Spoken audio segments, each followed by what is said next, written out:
क्या आपने कभी सोचा है भगवान शिव के हाथ में रहने वाला त्रिशूल आखिर इतना शक्तिशाली क्यों माना जाता है? क्या ये सिर्फ एक हथियार है या इसके अंदर छिपी है ऐसी दिव्य शक्ति जो पूरे ब्रह्मांड का संतुलन बनाए रखती है?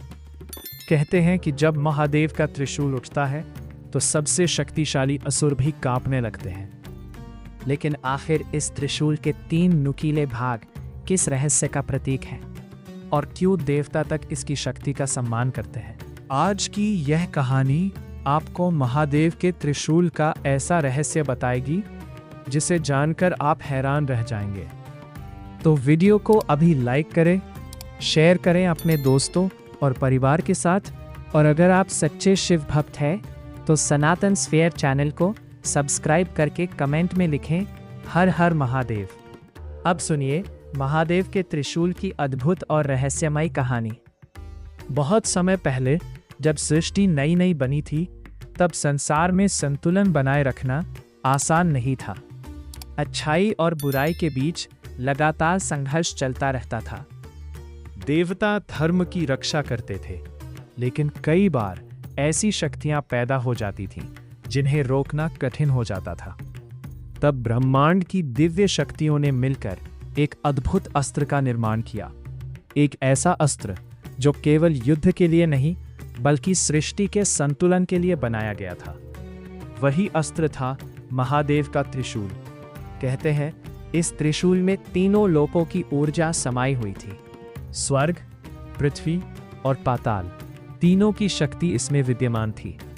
जब यह दिव्य अस्त्र भगवान शिव को समर्पित किया गया तो पूरा ब्रह्मांड दिव्य प्रकाश से भर उठा। एक दिन माता पार्वती ने भगवान शिव से पूछा, स्वामी, आपके त्रिशूल के 3 नुकीले भाग किसका प्रतीक है? महादेव मुस्कुराए, फिर बोले, ये सिर्फ 3 धार नहीं है, ये सृष्टि के 3 महान सत्य हैं। पहली धार सृजन, दूसरी धार पालन, तीसरी धार संहार। जब तक ये तीनों संतुलन में रहते हैं तब तक संसार चलता रहता है। पार्वती माता ध्यान से सुन रही थी। महादेव आगे बोले, अगर केवल सृजन हो और विनाश ना हो तो संसार अव्यवस्थित हो जाएगा, और अगर केवल विनाश हो तो जीवन समाप्त हो जाएगा। इसलिए त्रिशूल संतुलन का प्रतीक है। समय बीता और एक दिन 3 शक्तिशाली असुर भाइयों ने कठोर तपस्या की। उनके नाम थे तारकाक्ष, कमलाक्ष और विद्युम्माली। उन्हें ऐसा वरदान मिला जिसके कारण उन्होंने 3 विशाल नगर बना लिए, एक सोने का, एक चांदी का और एक लोहे का। इन तीनों नगरों को मिलाकर कहा गया त्रिपुर। धीरे धीरे उनका अहंकार बढ़ने लगा। उन्होंने पृथ्वी और स्वर्ग पर अत्याचार शुरू कर दिए। देवता परेशान हो गए। इंद्र ने युद्ध किया लेकिन हार गए। विष्णु जी ने प्रयास किया लेकिन असुरों का अंत नहीं हुआ। तब सभी देवता कैलाश पहुंचे। देवताओं ने हाथ जोड़कर कहा, प्रभु, अब केवल आप ही हमारी रक्षा कर सकते हैं। भगवान शिव शांत बैठे रहे। फिर धीरे धीरे उन्होंने अपना त्रिशूल उठाया।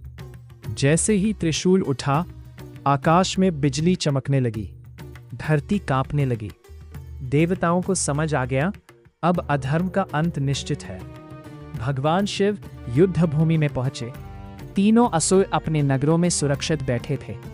उन्हें विश्वास था कि कोई उनका कुछ नहीं बिगाड़ सकता। लेकिन तभी महादेव ने अपना त्रिशूल आकाश की ओर उठाया। पूरा ब्रह्मांड दिव्य प्रकाश से भर गया। कहते हैं उस क्षण त्रिशूल की तीनों धारों से ऐसी ऊर्जा निकली जिसने तीनों नगरों को एक साथ घेर लिया। असुर डर गए। उन्होंने पहली बार महसूस किया कि उनके सामने कोई साधारण शक्ति नहीं, स्वयं महादेव खड़े हैं। और अगले ही पल त्रिशूल से निकली दिव्य शक्ति ने त्रिपुर का अंत कर दिया। तीनों नगर नष्ट हो गए। अधर्म समाप्त हो गया। देवता खुशी से झूम उठे। युद्ध समाप्त होने के बाद देवर्षि नारद ने भगवान शिव से पूछा, प्रभु, क्या त्रिशूल की शक्ति केवल असुरों को हराने के लिए है? महादेव मुस्कुराए, फिर बोले, नहीं, सबसे बड़ा युद्ध बाहर नहीं, मनुष्य के अंदर चलता है। नारद हैरान रह गए। महादेव ने कहा, त्रिशूल की 3 धारें मनुष्य के 3 सबसे बड़े शत्रुओं को भी दर्शाती है। अहंकार, क्रोध, मोह। जो इन पर विजय पा लेता है वह जीवन का सबसे बड़ा विजेता बन जाता है। एक दिन एक ऋषि ने महादेव से पूछा, प्रभु, क्या आपका त्रिशूल कभी हार सकता है? महादेव मुस्कुराए, फिर बोले, त्रिशूल की शक्ति उसकी धार में नहीं, बल्कि सत्य में है। जहां सत्य है वहीं मेरी शक्ति है, और जहां धर्म है वहीं त्रिशूल अजय है। ऋषि की आंखों में आंसू आ गए। उन्हें समझ आ गया, त्रिशूल केवल एक हथियार नहीं, बल्कि जीवन जीने की शिक्षा है। तो अब आप समझ गए होंगे महादेव का त्रिशूल इतना शक्तिशाली क्यों माना जाता है।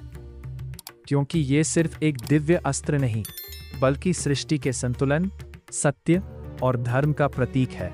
और सबसे बड़ा संदेश ये है, अगर हम अपने अंदर के क्रोध, अहंकार और मोह को जीत लें तो हम भी जीवन की हर लड़ाई जीत सकते हैं। अगर आपको महादेव के त्रिशूल का ये रहस्य पसंद आया हो तो वीडियो को लाइक जरूर करें, शेयर करें, ताकि ज़्यादा लोग इस अद्भुत कथा को जान सकें, और सनातन स्फेयर चैनल को सब्सक्राइब करके कमेंट में लिखें, जय त्रिशूलधारी महादेव, हर हर महादेव।